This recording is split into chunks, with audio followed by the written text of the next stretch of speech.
What is up, YouTube? We are back today with another video.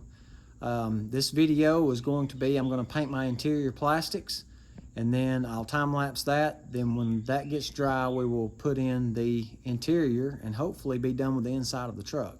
So let me take you over to the table, show you what we're going to use. And this is what I'll be using today. We're going to clean all the plastics. I've got a nail brush, just a cheap scuff brush from AutoZone. Going to be using some red Scotch-Brite pad later on. I've got gloss black for the A-pillars, the kick panels, and then I'm going to use some flat black for some of the trim parts like the vents, the AC vents, and then I'm probably going to take this apart and clean it up and paint the knobs and around the bezel and snap it all back together just to offset the colors a little bit in the cab. We're going to be using Castro Super Clean to degrease, and then it says to use an adhesion promoter. I've used it without adhesion promoter before, but I'm going to try this U-pole. This is some of the best stuff I've used. It's the same stuff I used as adhesion promoter when we did the dash for the truck bed coating. So I'm going to set you up on time lapse. We're going to go out here to the water hose, start scrubbing these plastics down, get them dry, then we'll paint them. Time lapse, I'll come back on once those get dry, and we will start putting the interior back in the truck, and you can watch it as it happens. Stay tuned, guys.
Okay guys, we're back.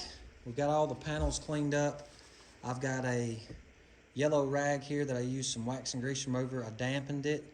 I'm just going to wipe everything down. Then we're going to use the U-pole adhesion promoter. And then I've got both black and flat black that I'm going to do two-tone on some of the dash parts. The glove box lid is going to be flat. The bezel for the trim ring for the radio is going to be also black. The speaker grills are going to be flat black. The air conditioner vents are going to be flat black. And then the bezel for the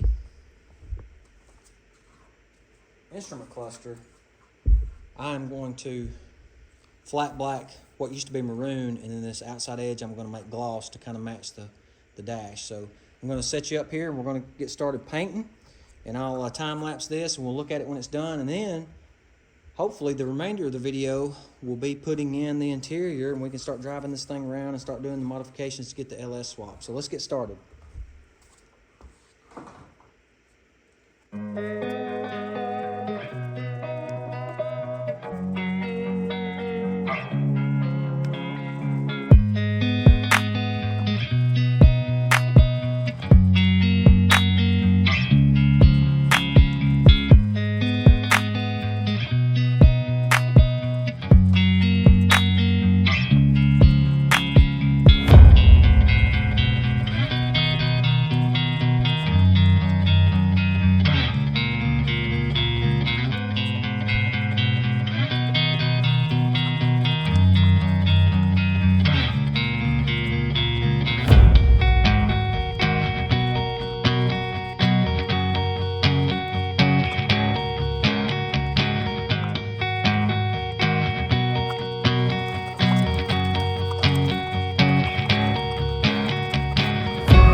Okay, YouTube, let's go over here and look at what we painted and see if we're happy with the results. I can tell you, they look really good. There were, however, it probably won't show up on camera. You can see it right here. There were some flat spots. Let me get the focus in. I don't know what caused it to do that. I prepped it really good, but you can see it almost looks like I painted it with flat black in some areas. So I'm going to respray some of this gloss black. The rest of it turned out really good. And I noticed, you probably noticed in the video that I painted some of the backs of these, and I did that to overlap the edges. That way I can make sure I got it wrapped around. And I've been doing some scratching on it just to see how much it would take to scratch it off. And it takes a lot to scratch this stuff off. And I think I didn't prep the back as well as I did the fronts, so I think that's probably just because of that. But the ones that I did really prep, you can see where I really scratched it up with Scotch-Brite. Yeah, it doesn't come off. I've always been a SEM guy. I painted some boat seats with SEM, and they turned out really well. But I've seen people use this DupliColor and get good results. There is some flaws. I'll show you. I had a drop that landed on right here, and when I took it off, it left a divot. And then when I went back to spray it, you can tell. Focus here. You can tell there's a spot in this. So I'm gonna have to redo this piece. But everything else came out really well. The vent pieces. I'm gonna get the vents back in there. The bezel. I did all the front pieces of the dash. The glove box lid. I did all this in flat black. But I'll show you next video. I think this is going to be part 1. I'm going to end the video here shortly, and then we'll do part 2. But I've got the carpet laid in here. I set it out in the sun and let all the wrinkles come out. The only place I wasn't happy with, and the next video I'll go into more detail. This is the ACC carpet that I bought off Amazon. When they glued the backing to this, they let it get wrinkled. And I'll try to lift it up and show you. And I'll do more of a review later, but you can see the wrinkle here. It's glued together, and I tried to pull it apart, but I didn't want to tear it, so I just left it like it is. It's going to be on the seat anyway, but you know, that's some quality that I think should be addressed. I'm not going to send it back. It was I forget what it costs on Amazon, but the next video I'll put a link to the carpet that I bought. Other than that, I'm happy with it. But like I said, if this was out in the middle of the floor, I would be very unhappy. But since the seat's going to cover it, not too big. And the next video, I'm going to do a time lapse and show you putting all the interior back in the truck. We're going to put the seats, the seat belts, and the dash, and hopefully, come on, focus now. Hopefully get all this back in the truck. I was smart enough. I'm very rarely smart, but I was smart enough when I took the dash out that I took these little Ziploc bags and I labeled all of the screws. I used to be bad about taking stuff apart and just throwing the screws all in one bucket and then trying to have them figure them out later. But I've got all these marked. These are you can see this is the screws that hold the OBD sensor in, the top of the dash, the inside of the dash, the light cluster, the brake release. All that's bagged up and identified, so maybe I can save a little time putting this back together. So, with that being said, I'm going to end the video right here. I appreciate you guys watching. Hit that like button, subscribe. Leave some comments below. Have you ever used DupliColor and SEM, and which ones do you guys like better? I'd be anxious to find out, because if this doesn't turn out, I may start over, take all the plastics back off, re-scrub them down, and use SEM. But we're going to try this DupliColor and see how it works out. Catch you guys in the next video.